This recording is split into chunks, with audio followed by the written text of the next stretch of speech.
How far along was the script when you guys signed on? Was it a completed project, or did you come in somewhere in the middle and kind of help massage that, or what was the stage that was at?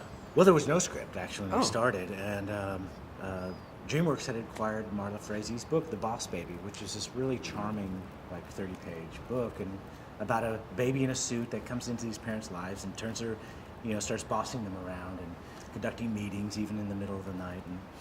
And fortunately, this book came across my way, I think shortly after Megamind, and the studio hooked me up with Michael McCullers, who wrote the Austin Powers movies and Baby Mama.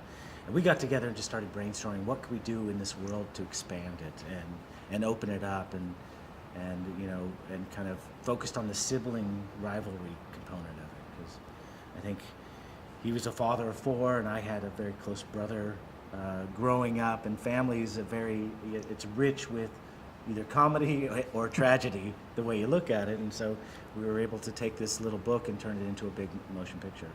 Right. And then Tom sent me the script, like an early version of the script, and he, pitched me his story that this is a love letter to his brother, which I was very moved by. But then I read it and I was like, oh my gosh, this is a mirror of my life.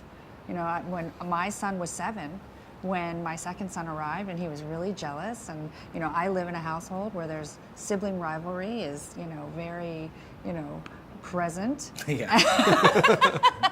And so that's how I came on, and quite literally I've known Tom for 20 years. We've known each other for a long time, and we always wanted to work on a project together, and I'm just so honored that and this everyone was was able, because we all have family experiences, everyone was able to bring something to the party.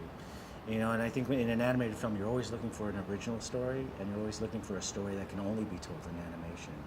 So that book was a really great launching point, and particularly when you go into a child's imagination, like Tim Templeton, who gets this baby in a suit brother, we were able to really deep dive into that world of a kid's imagination, and that made it special for imagination made it special for animation. Yeah, and it is a very unique concept, because when I first saw the trailer and you see the poster, and I have a 4-year-old, so I know what it's like when a baby comes in. And it is pretty much a boss from any standpoint, and then we have the bossy 16-year-old. But I was an only child, so I don't understand that. I don't understand that dynamic. So obviously that was a very helpful thing for you guys to have that family dynamic. Is that what you really wanted to portray? Was this for somebody who, like me, can watch it from the outside and go, ooh, I'm kind of glad I was an only child, and then at the same time offer it to those who have a lot of siblings or have kids who have that sibling rivalry? How do you balance that so that it kind of appeals to everybody? Well, because Ramsey, and you can talk about this, she came at it from the parents' point of view. I came at it from having a brother and having this close relationship, and so I think whether you're a parent or so you were a only child, so you got all the love and the attention. You had nothing to worry about. you were always the boss. You were always the boss. I know. But I think you could explain a few things. Right? Yes, absolutely. But I also think the film taps this fear of being replaced, and I think that it's relatable kind of universal. it's universal. So it's relatable for parents. It's relatable for kids, brothers in the workplace. It's whether you're a brother or sister, or you're in fear of someone at at your job taking your place, it kind of touches on all those types of things.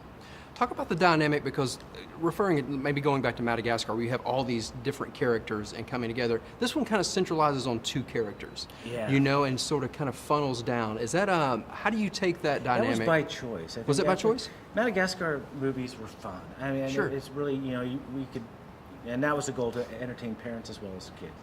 But because there's so many characters, screen time, you could never go deep. You could never go really into these characters significantly. And so by choice, we had a very small cast. And it's really about these 2 brothers that hate each other and are on opposite sides of the fence. They only agree on one thing, that there's not enough love for everybody. And then watch them grow and connect and become brothers and become family. And I think just focusing on 2 characters was, made the movie go deeper, and it made it more fun, and it made it more emotional. Right. And over the course of 3+ years, we had 11 screenings. And whatever, the feedback that we got about the film was they loved Boss Baby and Tim. And so our focus was all about mining their dynamic, mining their emotional journey, and their comedy. Yeah, it worked. And also talk about creating the world around them, because you bring in all of these little, it'll be something just subtle on the wall or some little toy sitting around.